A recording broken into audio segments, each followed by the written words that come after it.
name is Janine Chow. I'm a junior in Jonathan Edwards College and I'm an English major.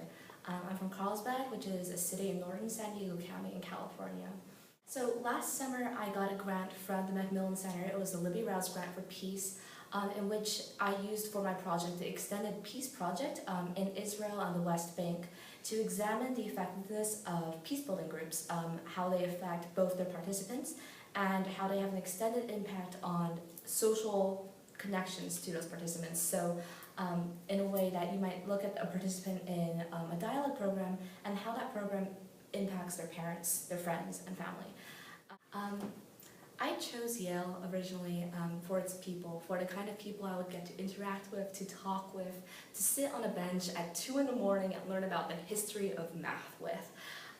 One of my favorite experiences was at the Yale-China Association, where I went for the first time to write an article for the Yale Globalist.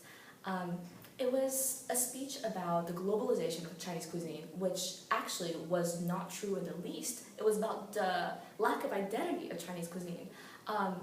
It was a fairly decent speech, but the most intriguing part was when a young lady in the front row stood up and started arguing passionately with the speaker, who simply stood there a little dumbfounded.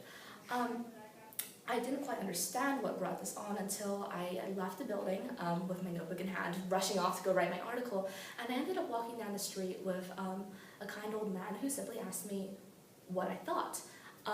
As it turned out, he was a Yale graduate and now a professor of East Asian Studies, and we spent the rest of our walk simply talking about relations between Hong Kong and China, and life at Yale and what it means, and we kept up correspondence for a very long time simply about journalism and world affairs, and I suppose that's exactly the kind of organic interaction, beautiful interaction that I love Yale for.